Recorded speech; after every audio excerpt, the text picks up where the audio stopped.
இது நாம தெரிஞ்சுக்க வேண்டிய இஸ்லாமிய காதல் கதை. நம்மளோட உயிரிலும் மேலான முஹம்மது நபி ஸல்லல்லாஹு அலைஹி வஸல்லம் அவர்களுக்கும் ஆயிஷா நாயகி அவர்களுக்கும் இடையில இருந்த அந்த காதல், அந்த அன்பு, அந்த புரிதல் அப்படிங்கிறது எப்படிப்பட்டது தெரியுமா? ஒரு இறை தூதர், பல்லாயிரம் வீரர்களோட தளபதி, தன்னோட மனைவி இடத்துல நடந்து கொண்ட அந்த விதம் அப்படிங்கிறது உலக முஸ்லிம்கள் எல்லாருக்குமே ஒரு மிகப்பெரிய எக்ஸாம்பிள். ஆயிஷா நாயகி அவர்களை சின்ன வயதுல திருமணம் பண்ணாலும் காலம் கடந்து அவர்களோட காதல் இருந்தது. ஒரு நாள் நபிகள் அவர்கள் ஆயிஷா ரலியல்லாஹு அன்ஹா அவர்களோட ஓட்டப்பந்தயம் வச்சு தோற்று போறாரு. அப்படியே காலம் போன அப்புறமா ஆயிஷா நாயகி அவர்கள் கொஞ்சம் கொழுத்த நிலைமையில இருக்கும் போது மறுபடியும் ஓட்டப்பந்தயம் வச்சு நபி ஸல்லல்லாஹு அலைஹி வஸல்லம் அவர்கள் புன்னகையோட சொல்றாரு, ஆயிஷாவே, நாம சரிக்கு சமமாகிட்டோம், நான் உன்னை வென்று விட்டேன் அப்படின்னு சொல்றாரு. அப்படின்னா அவர்கள் மத்தியில சண்டையே வராதா அப்படின்னு கேட்டா கண்டிப்பா வரும். பட் அந்த சண்டையை சமாதானப்படுத்த நபி அவர்கள் கையாண்ட விதத்தை உலக முஸ்லிம்கள் எல்லாருமே தெரிஞ்சுக்கணும். ஆயிஷா நாயகி அவர்கள் கோபமாக இருந்தா நபி அவர்கள் சத்தம் போட்டு பேச மாட்டாங்களாம். இன்னும் ஒரு முறை தன்னோட மனைவி இடத்துல, நீ கோபமாக இருந்தா எனக்கு தெரியும் அப்படின்னு சொல்றாங்க.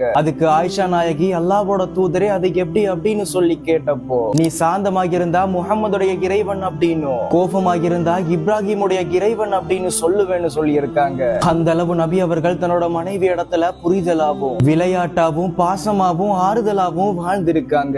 அதையும் தாண்டி ஒரு ஆணோட சந்தோஷம் தன்னோட மனைவி இடத்துல இருக்கிறது அப்படின்னா நபி அவர்களோட அன்பு மனைவியான ஆயிஷா ரலியல்லாஹு அன்ஹா அவர்களோட மடியில தன்னோட மனைவியோட முகத்துக்கு முன்னாடியே தன்னோட உயிரும் பெரியது. காதல்னா என்னன்னு தெரியாம மரியாதைனா என்னன்னு தெரியாத இஸ்லாமிய கணவன் மனைவியர்கள் புரிஞ்சுக்க வேண்டிய ஒரு அடிப்படையான படிப்பினை.